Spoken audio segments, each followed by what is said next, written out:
하나님 말씀 보겠습니다. 하나님 말씀 사무엘상 1장 9절에서 18절까지 말씀입니다.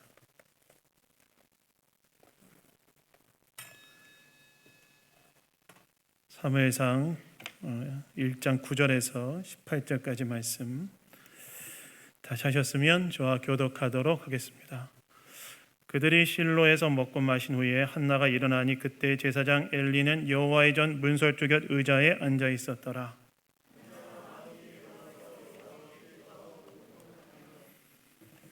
소원하여 이르되 만군의 여호와여, 만일 주의 여종의 고통을 돌보시고 나를 기억하사 주의 여종을 잊지 아니하시고 주의 여종에게 아들을 주시면 내가 그의 평생에 그를 여호와께 드리고 삭도를 그의 머리에 대지 아니하겠나이다.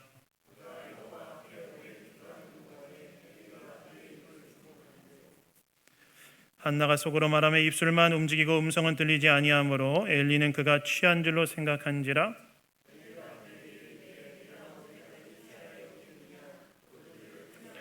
한나가 대답하이르되 내 주여, 그렇지 아니하니이다. 나는 마음이 슬픈 여자라 포도주나 독조를 마신 것이 아니요 여호와 앞에 내 심정을 통한 것뿐이오니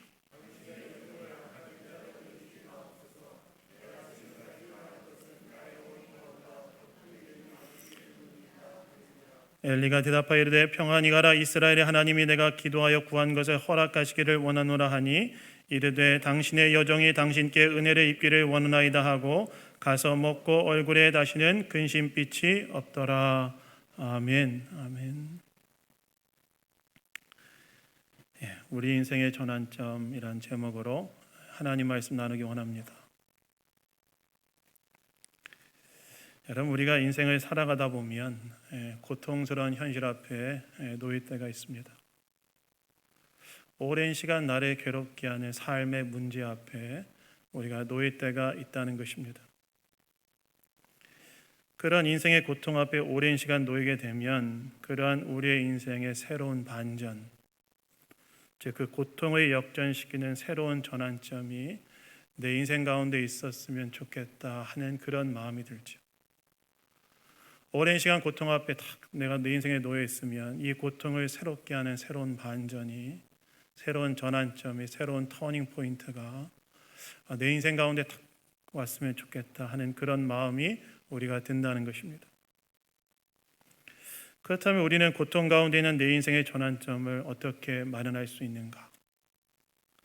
오늘 본문을 보시면 고통 속에 있던 한 여인이 그녀의 인생의 새로운 전환점을 마련하는 장면을 보게 되는데요. 오늘 말씀을 통해 우리의 인생의 전환점을 어떻게 만들 수 있는지 주일 아침에 우리가 함께 생각해 보기를 원합니다. 여러분, 오늘 본문 9절 전반부를 보시면 이렇게 나오지요. 그들이 실로에서 먹고 마신 후에 한나가 일어나니라고 나와 있습니다. 여러분, 여기서 말하는 그들은 누구를 말하느냐? 여기서 말하는 그들은 오늘 본문의 주인공인 한나의 가족들을 말합니다. 당시 한나와 그의 가족들은 이 절기를 지키기 위해 실로라는 곳에 와 있었는데, 여러분, 이 실로는 에브라임 지파에 속해 있던 성읍으로서 예루살렘으로 북쪽으로 한 30km 떨어진 곳에 위치한 성읍이었는데요. 가나안 정복 전쟁 시기에 여호와의 언약궤가 보관된 장소가 바로 실로였고, 가나안 정복 전쟁이 끝난 후에 이스라엘 백성들이 율법을 따라 그래서 절기를 지키기 위해 어디로 모여서 절기를 지켰냐면 여호와의 언약궤가 보관된 실로에 모여서 절기를 지켰습니다. 그리고 절기를 지킨 후에 가족들끼리 이제 절기 식사하는 시간을 가졌는데, 이러한 맥락 속에서 한나의 가족들도 절기를 맞이하여 하나님께 제사 드리기 위해 실로에 와 있었던 것으로 보이고, 그리고 제사를 드린 후에 절기 식사를 가족들이 함께 했다는 거예요. 그러니까 한나, 오늘 본문의 주인공인 한나와 그의 가족들이 절기를 맞이하여 실로에 모여서 하나님께 제사 드린 후에 이 절기 식사를 같이 함께 했다는 것입니다. 근데 여러분, 사실 오늘 본문의 이 먹고 마신 후에라는 단어의 원문을 보시면, 히브리어 원문을 보시면 누가 먹고 마셨는지에 대한 주어가 없어요. 그냥 먹고 마셨다라는 서술어만 있습니다.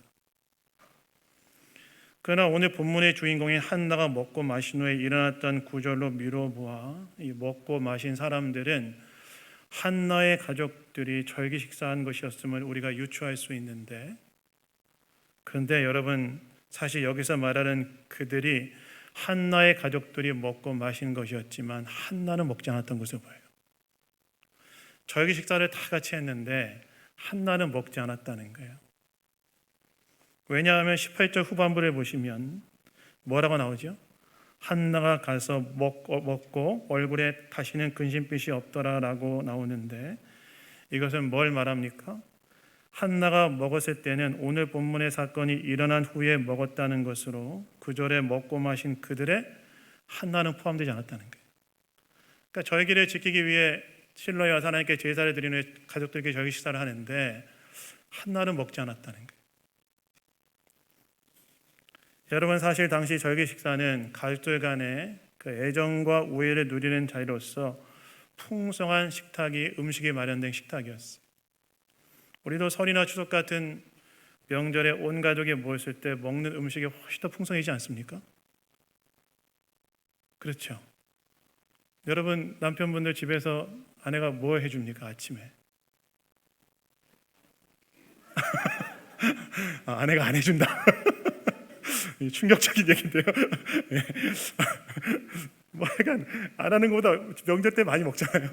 그러니까 이 절기 식탁 시간에 정말 풍성한 식탁을 함께 먹고 누리는데, 근데 그 자리에서 한나가 먹지 않았다는 거예요. 여러분, 왜 한나는 이렇게 이 절기 식사를 하는 이 가족 간의 우애와 사랑을 나누고 누리는 이 절기 식사 자리에서 왜 먹지 않았을까요? 그 이유를 우리는 11절 한나의 기도의 내용에서 우리가 알 수 있는데, 그것은 한나가 먹지 않았던 궁극적인 이유는 그녀에게 뭐가 없었기 때문에 그래요? 아들이 없었기 때문에 그래요. 아들이.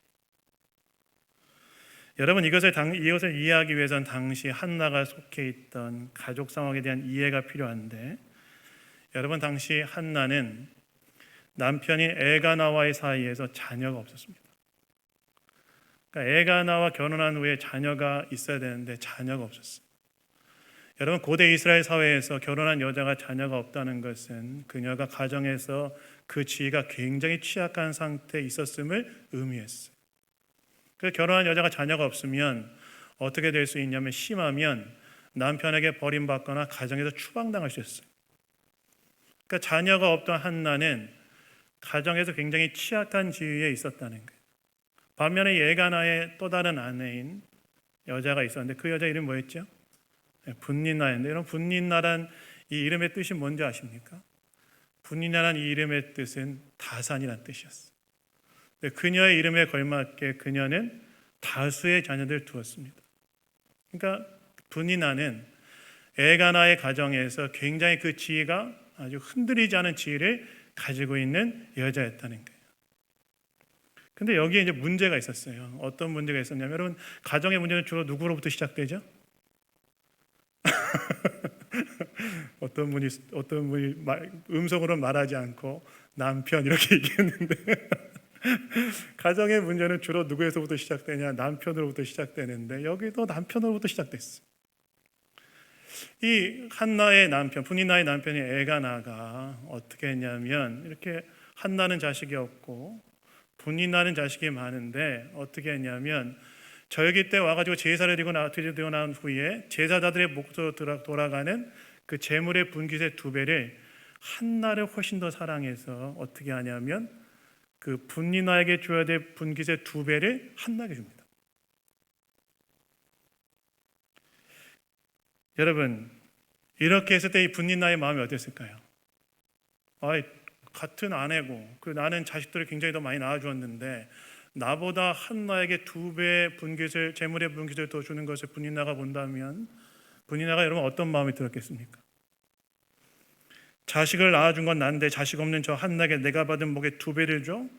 하는 그런 마음, 그런 분노와 격분과 질투의 마음이 들지 않겠습니까? 실제로 오늘 보면 알지만 1장 6절에 보시면 그 장면을 본 분이나가 어떻게 했다고 나와 있습니까? 그를 심히 격분하여 괴롭게 했다고 나와 있어요. 한나를 괴롭히고 고통스럽게 했다는 거예요. 그리고 7절에 보시면 매년 절기에 실로에 갈 때마다 이 일이 반복됐다고 이야기해요. 분별 없는 이 남편의 분별 없는 행동. 좀 잘 나눠주지. 잘 나눠줘야 되는데 이 분별 없는 남편의 이 행동. 그리고 그로 인한 분이나의 질투와 분노가 빚어진 괴롭힘과 학대 속에서 그녀는 매년 고통을 당해야 됐다. 당시 율법에 따르면 1년에 최소한 3번은 절기에 따라 하나님께 나아가 제사를 드려야 됐는데 1년에 최소한 3번은 한나는 매년 7월에 올라갈 때마다 그 분별 없는 남편의 행동으로 인해 그 한 남편 엘가나의 또 다른 아내 분니나에게 계속해서 학대를 당하는 그런 고통을 매년 1년에 3번 이상을 경험했다는 거예요. 즉 이렇게 가족 관계 속에 만들어져 있는 이 역기능적인 관계의 역학 속에서 한나는 늘 괴로워하고 고통스러워했다는 것입니다. 그래서 어떻게 하는 거예요? 다 먹고 마시는데 한나는 또 괴롭힘을 당하고 또 괴롭힘을 당할 것이 예상되니까 어떻게 하는 거예요? 먹지 않은 거예요. 여러분 우리도 괴로우면 어떻게 됩니까? 괴로우면 여러분 뭔가를 먹고 싶으세요? 네. 물론 가끔 어떤 분들은 스트레스를 먹는 것으로 푸는 분들이 계시는데 진짜 힘들면 여러분 어떻게 해야 돼요? 먹고 싶지도 않죠. 그런데 여러분 사실 이 한나의 고통의 1차적인 이유는 물론 남편의 분별 없는 행동과 그리고 분이나의 질투와 분노 때문이었지만 그러나 근본적인 이유는 무엇 때문이었어요? 한나에게 자녀가 없기 때문이었어요. 아들이 없기 때문이었어요. 이스라엘 사회에서 아들은 어머니를 책임지는 자로서 늘 의자의 든든한 의사가 됐는데 아들이 없는 것이 한나의 고통의 가장 근본적인 이유였다는 거예요. 그런데 오늘 본문에 보시면 한나가 이런 고통 속에서 이전과 조금 다른 행동을 보이는데 어떤 행동을 보입니까? 절기 때마다 그저 고통 속에 괴로워하기만 하던 한나가 오늘 이 본문의 사건을 보시면 식사가 끝나자 그저 고통 속에 자기를 방치하는 것으로 끝나는 것이 아니라 어떻게 해요? 일어나서 어디를 향해 갔다가 나와 있습니까? 여호와의 전으로 갔다가 나와 있어요. 오랜 시간 동안 그 남편의 분별 없는 행동과 그로 인한 분인나의 그 학대 속에서 괴로워하던 이 한나가 이번에 그 전까지는 그냥 고통 속에 자기를 방치했는데 이번에는 그렇게 한 것이 아니라 자리에서 일어나 오늘 본문이 일어난 사건의 때에는 자리에서나 여호와의 전을 향해 나아갔다는 거예요. 하나님을 향해 나아갔다는 거예요. 그리고 어떻게 했다고 나와 있습니까? 오늘 보면 10절에 보시면 여호와께 기도하고 통곡했다고 나와 있어요. 그동안 분이나가 자신을 괴롭혀도 그냥 고통 속에 자신을 방치했던 이 한나가 오늘 본문이 사건이 일어났던 때는 어떻게 한 것입니까? 그날은 그저 고통 속에 자신을 방치하는 것으로 끝내는 것이 아니라 일어나서 그 자리를 일어나서 어떻게 하냐면 하나님을 향하여 나아가 하나님 앞에 그동안 자기가 경험했던 모든 고통을 쏟아놓으면서 통곡하면서 하나님께 기도했다는 거예요. 특별히 오늘 보면 15절에 보시면 한나가 여호와 앞에 내 심령을 통했다라고 이야기하는데 심령을 통했다는 말은 영혼을 쏟아부었다는 얘기예요. 즉 지금까지 그녀가 분별 없는 남편의 행동과 그로 인한 분이나의 학대 속에서 겪어야 했던 수많은 고통과 아픔을 하나님 앞에 다 쏟아놓은 거예요. 그의 영혼과 심령을 하나님 앞에 쏟아놓은 거예요. 그리고 그녀는 어떻게 합니까? 11절에 나와 있는 것처럼 자신의 인생의 고통의 근원적인 이유인 자식의 문제를 하나님이 해결해 주기를 하나님께 간구합니다. 그리고 그러한 한나의 기도에 하나님께서 어떻게 반응하시죠? 오늘 본문 아니지만 19절에 보면 나와 있는데 우리 19절 여러분 성경 다 가지고 있으면 우리 19절 다 같이 한번 읽어보도록 하겠습니다. 읽겠습니다. 시작. 그들이 아침에 일찍 일어나 여호와 앞에 경배하고 돌아가 라마의 자기 집에 이르니라. 엘가나가 그의 아내 한나와 동침하며 여호와께서 그를 생각하신지라. 하나님께서 한나의 기도에 어떻게 반응하셨다고 나와 있습니까? 19절에 나와 있는 것처럼 그녀의 기도에 응답하셔서 그녀에게 자녀를 허락하시냐. 즉 고통이 많았던 그녀의 인생이 새로운 방향으로 바뀌는 그녀의 인생의 변곡점, 전환점. 그녀가 괴로운 상황 속에 자신을 방치했던 과거와 달리 하나님을 향해 일어났을 때 그녀의 인생의 고통에서 기쁨으로 전환되는 일의 출발점이 되었다는 거예요. 오랜 시간 그녀를 괴롭혔던 그 문제 속에 그저 무력하게 자신을 방치하지 않고 한나가 하나님을 향하여 일어났을 때, 한나가 그냥 고통 속에 자신을 방치하지 않고 일어나 하나님을 향해 나아갔을 때, 하나님 앞에 나와 자신의 영혼을 쏟아부었을 때, 바로 그 하나님을 향해 일어났던 그 장소가 바로 고통 많았던 그녀의 인생이 전환되어지는 중요한 그녀의 인생의 전환점이자 변곡점이 되었다는 것입니다. 여러분, 여기서 우리를 고통스럽게 만든 우리 인생의 고통스러운 현실이 바뀌는 전환점은 어디에서부터 출발하는가에 대해서 얻게 되는 교훈이 있죠. 저와 여러분의 인생을 고통스럽게 만드는 삶의 문제 앞에서 그 문제가 전환되어지는 그 인생의 전환점은 어디에서부터 출발하는가? 그것은 그러한 고통스러운 상황이 나를 방치하지 않고 일어나 하나님을 향해 나아갈 때, 그냥 그저 고통스러운 현실 가운데 나를 방치하지 않고 일어나서 하나님을 향하여 나아갈 때, 그 일어나는 그 자리, 하나님을 향하여 일어나는 그 자리가 바로 저와 여러분의 인생이 변화되어지는 중요한 인생의 전환점이자 변곡점이 된다는 거예요. 여러분, 사실 우리도 인생을 살아가다 보면 너무나 고통스러운 현실 앞에 놓일 때가 있지 않습니까? 해결되지 않는 것처럼 보이는 삶의 문제 앞에 우리가 놓일 때가 있죠. 해결되지 않는 것처럼 보이는 삶의 문제 앞에 그저 우리가 놓일 때가 있어요. 그리고 그 앞에서 때로 우리는 너무나 무력하게 느껴지고, 그리고 그런 상황 속에 내가 할 것이 없다고 생각하여 그저 고통 중에 나를 방치하기만 할 때가 있습니다. 근데 거긴 변화가 없다는 거예요. 그렇다면 무엇이 그런 상황을 역전시키는 우리의 삶의 방향의 출발점이 되느냐? 일어나서 그저 그 고통에 나를 방치하는 것이 아니라 일어나서 하나님을 향해 나갈 때, 하나님의 존재를 향해 나갈 때, 하나님의 거룩한 존재 앞으로 나갈 때, 그 일어나던 그 지점이 바로 저와 여러분의 인생의 고통이 변화되어지는 중요한 전환점이자 출발점이 된다는 것입니다. 자, 여러분, 복음서를 보십시오. 고통 많은 사람들의 인생의 전환점은 다 어디에서 출발했습니까? 하나님을 향해 일어날 때 출발했죠. 혈루증 걸린 여인, 딸의 죽음 앞에 직면해 있던 야이로, 중풍병자, 나병 환자, 수로보니게 여인, 다 그들의 인생의 그 고통이 전환되어지는 출발점은 어디서부터 시작됐습니까? 이 문제를 해결할 능력은 주님께 있다. 이 사실에 대한 믿음으로 일어나 주님을 향해 나아갈 때, 그 자리가 바로 그들의 인생의 중요한 인생의 전환점이 다 되지 않았습니까? 우리도 마찬가지라는 거예요. 우리도 나를 괴롭게 하는 삶의 문제들을 들고 하나님께 나아가기 위해 일어날 때, 그 일어나는 그 자리가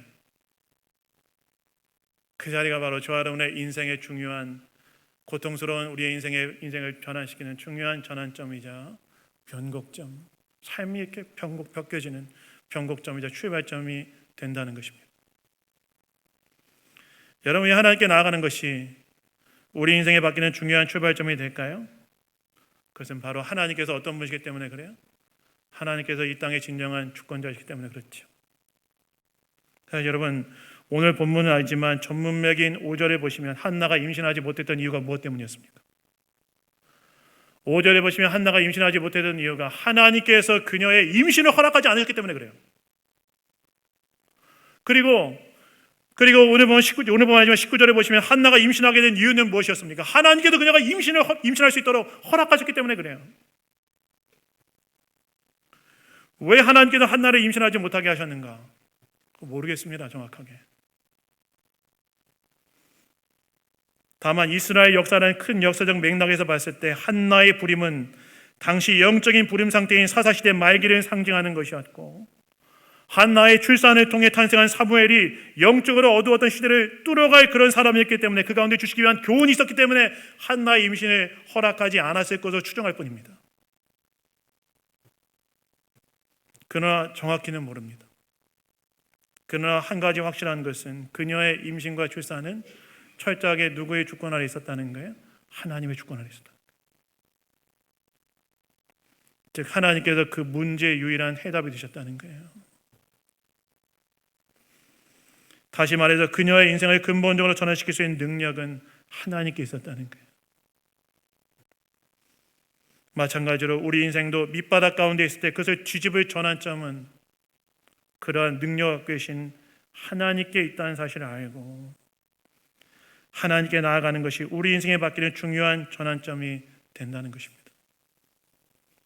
여러분, 여러분의 인생을 고통스럽게 만드는 문제 뭐가 있습니까? 그 문제에서부터 우리가 변화되어진 출발점은 무엇이냐?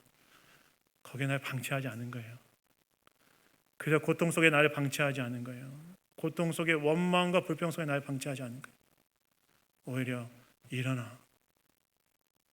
나를 이렇게 방치하지 않겠다 결단하고 일어나 하나님께 나아갈 때 바로 그것이 저와 여러분의 인생이 전환되어진 중요한 변곡점이 된다는 것입니다. 가끔 우리 교회 등록하신 분들 중에 이렇게 하나님을 향해 일어나서 그분들이 가져왔던 기도 제목들이 응답되는 경우 종종 볼 때가 있어요. 오랜 시간 교회를 쉬다가 어떤 좌절되는 상황 속에서 하나님을 향해 일어나 교회에 다시 나와 하나님과의 관계를 회복하시면서 그분들의 인생의 문제가 하나님 앞에 해결받는 걸 제가 볼 때가 있어요. 이번에 올해 등록한 분 중에 자매 한 명이 있는데 작년 하반기부터 새벽에 가끔 나와서 기도하더라고요. 전 처음에 처녀인 줄 알았는데 결혼하지 않은 분이 결혼한 분이시더라고요. 네, 예배 드리다가 지난 송구영신 예배 때 우리 교회 등록했어요. 그리고 1월에 우리 새가족반 했으니까 바로 이어서 새가족반 들어와서 같이 새가족반 하는데 새가족반 중에 그런 거 물어보거든요. 어떻게 우리 교회 왔습니까? 이런 거 물어보는데 그 자매가 뭐라고 얘기하냐면 그 자매 원래 좀 신앙이 있었던 자매였는데 오랜 시간 교회를 쉰 거예요. 오랜 시간 교회를 쉬었는데 계속해서 결혼하고 난 후에 계속해서 뭘 실패했냐면 임신을 실패한 거예요. 너무 임신하고 싶은데 임신 실패한 거예요. 그러면서 그 자매가 그런 임신의 반복되는 실패 속에서 다시 신앙을 회복하고 하나님께 나아가 하나님을 의지하겠다는 마음을 먹고 작년 이제 하반기부터 우리 교회 새벽 예배 나오다가 송구영신 때 등록을 결단하고 그랬는데 새가족반쯤 오게 됐는데 제가 새가족반 하면은 새가족반 기간에 응답받고 싶은 기도 제목 있으면 얘기해달라고 그래서 제가 기도해 주거든요. 근데 그때 그 자매가 저한테 뭘 기도 제목 냈냐면 임신을 위해 기도해달라고 하더라고요. 그래서 기도했어요. 다 같이 임신을 해달라고. 그 앞에서 계속 실패했거든요. 너무 어려운 건 완 거예요. 근데 여러분 어떻게 됐을까요? 제가 이런 얘기 하는 이유는 뭘까요? 그 자매가 정말 그 새가족반 중에 2주 정도 지난 후에 그 임신이 됐다고 얘기하는 거예요. 그래서 어제 전화해 보니까 19주 됐대요. 제가 너무 기쁘고 감사했어요. 마찬가지라는 거예요. 우리 인생의 변곡점은 어디서부터 시작되느냐? 고통 속에 나를 방치하지 않고 일어나 하나님께 나아가며 그저 나를 오랜 시간 고통스럽게 만들었던 그 상황과 나를 무력하게 방치하지 않고 일어나 앉아있지만 말하는 거예요. 지금 앉아 계세요. 재미없으시구나. 앉아있지 않고 일어나 하나님께 나아갈 때 너무 심하게 눕지 마세요. 일어나 하나님께 나아갈 때 그 일어나는 그 자리 거기가 바로 저와 여러분의 인생이 바뀌는 중요한 전환점이 된다는 것입니다. 사랑하는 여러분, 오늘 저와 여러분의 인생에 고통 가운데 있는 문제 뭐가 있습니까? 그냥 거기에 자기 방치하지 마세요. 거기는 원망과 불평만 쌓일 뿐입니다. 그것이 변화되는 변곡점으로 인해 오늘 한나가 어떻게 했어요? 일어났어요. 그리고 하나님이 계신 성전 향해 나아갔어요. 그래서 자기 영혼을 쏟아붓고 기도했어요. 그 자리가 바로 그녀의 인생이 바뀌는 인생의 중요한 전환점이 된 거예요. 그래서 여러분 인생의 고통에 있을 때 하나님을 향해 일어나는 그 자리가 바로 우리 인생의 전환점이라는 사실을 기억하시고 하나님께 나아가시는 이 자리에는 모든 교우들 다 되시기를 주님의 이름으로 축원합니다. 그래서 한나가 일어나니를 잘 생각했어요. 근데 여러분 이렇게 하나님께 나아가 특별히 그렇게 하나님께 기도할 때, 기도를 시작할 때 기억해야 될 것이 한 가지가 있어요. 그게 무엇이냐면 기도를 좀 시작했다면 오래 기도하라는 거예요. 여러분 오늘 보면 12절에 보시면 한나가 어떻게 기도했다고 나옵니까? 오래 기도했다고 나와 있어요. 아마 오랜 시간 그녀 안에 누적되어 있었던 그 분린나의 학대를 통해 누적되어 있었던 그 정서적 고통을 하나님 앞에 쏟아내는 과정 속에서 그녀는 오래 기도했던 것으로 보여요. 근데 여러분 이러한 기도를 누가 봅니까? 당시 제사장이었던 엘리가 봐요. 그리고 오해와 해명의 과정 속에서 엘리는 한나의 상황을 이해하게 되고 엘리는 한나를 축복해 줍니다. 제사장으로서 엘리가 한나를 딱 축복해 줘요. 그리고 한나는 그렇게 엘리의 축복을 받자 어떻게 했다고 나와 있습니까? 18절에 보시면 얼굴에 가서 먹고 얼굴에 다시는 근심빛이 없었다라고 이야기하고 있어요. 여러분 왜 엘리의 이 제사장의 축복을 받은 이 한나가 가서 먹고 얼굴에 근심빛이 없어졌을까요? 그것은 이 엘리 제사장의 축복의 말이 자신의 기도에 대한 하나님의 응답이라고 믿었기 때문에 그래요. 이거 하나님 응답이구나. 하나님께서 자신의 기도에 대한 일하신 것이라고 생각했기 때문에 그래요. 마찬가지로 우리가 하나님을 향해 일어나 기도할 때 어떻게 기도해야 되느냐? 하나님께서 행동하시는 것을 볼 때까지 좀 오래 기도하라는 거예요. 기도를 시작했다면 좀 하나님께서 기도에 행동하시는 것을 볼 때까지 오래 기도하는 거예요. 그러나 여러분 많은 경우에 우리 많은 경우를 보면 한 번, 두 번 기도하고 말아버려요. 그러지 말고 하나님께 내 인생의 고통을 바꾸시는 그러한 전환점을 경험하기 위해 기도했다면 하나님의 일하심을 볼 때까지 좀 오래 기도하라는 거예요. 물론 여러분 하나님의 응답은 꼭 내가 원하는 대로만 되지 않을 수 있습니다. 그러나 기도하다 보면 하나님 알려주세요. 내가 그대로 해주겠다. 안 된다. 기다려라. 다양한 하나님의 응답이 있는데 그거 알려주세요. 근데 그것을 경험하기 위해서는 그분이 행동하신 것을 볼 때까지 좀 오래 기도하는 게 필요하다는 거예요.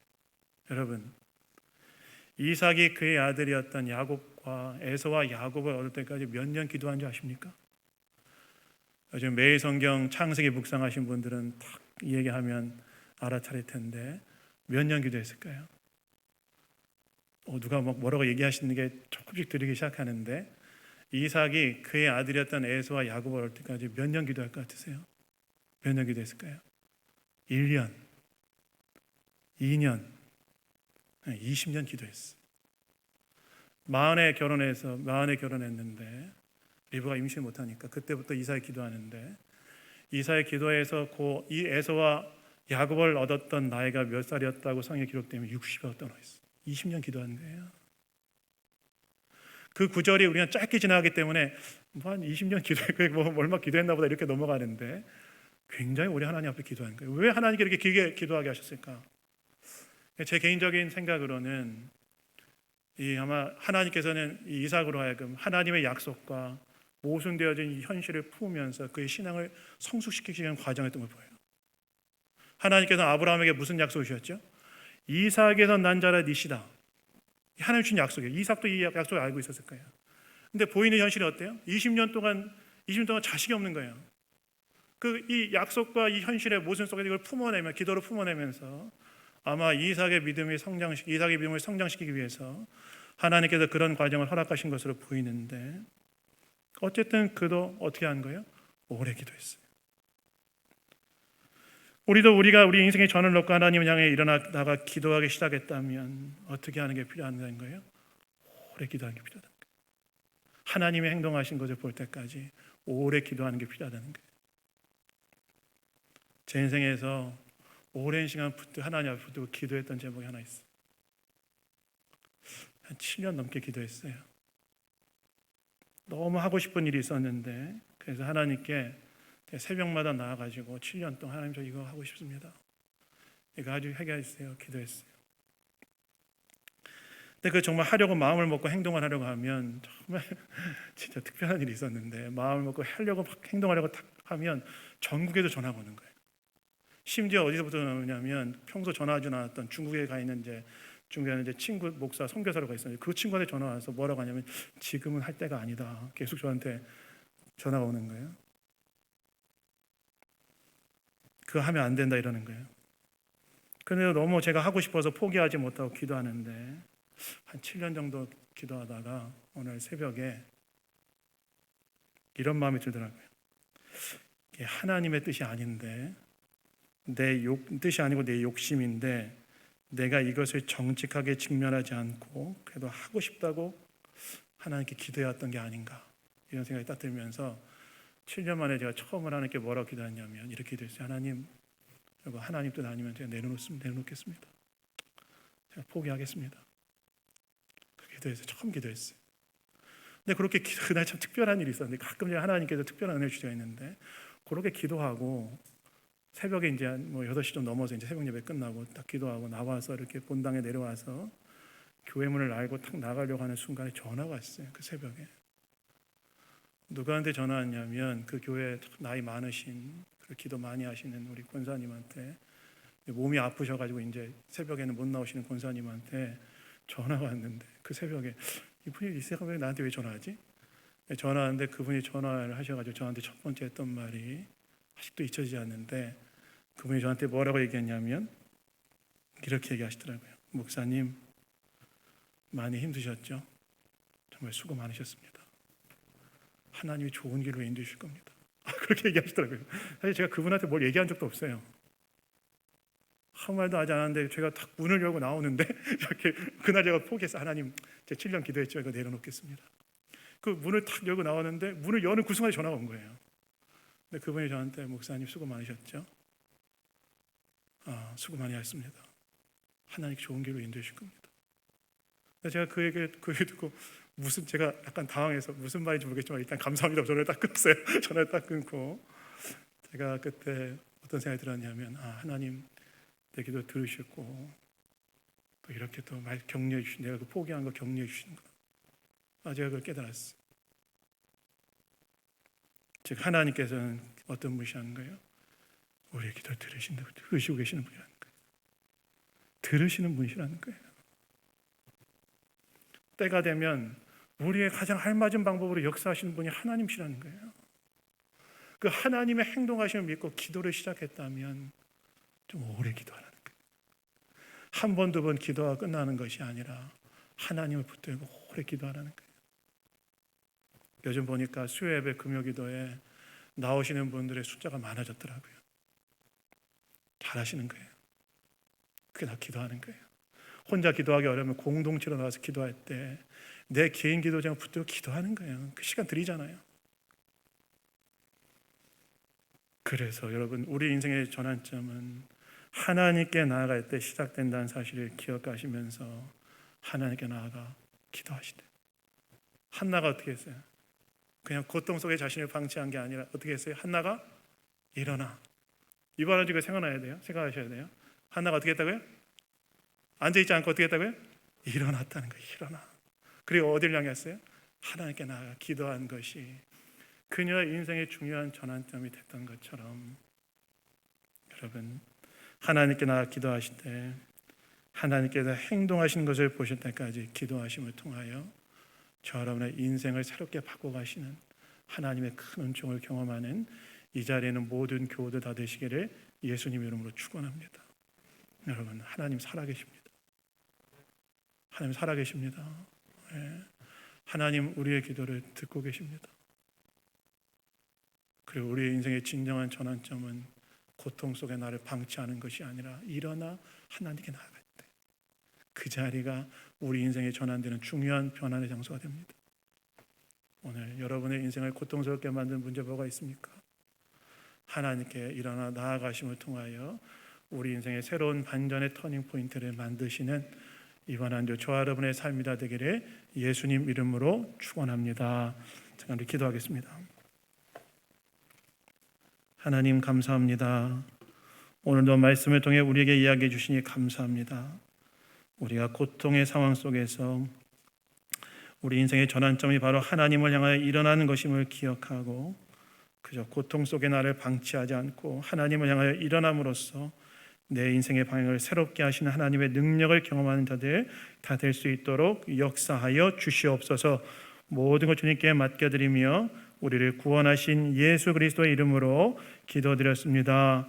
아멘. 아멘.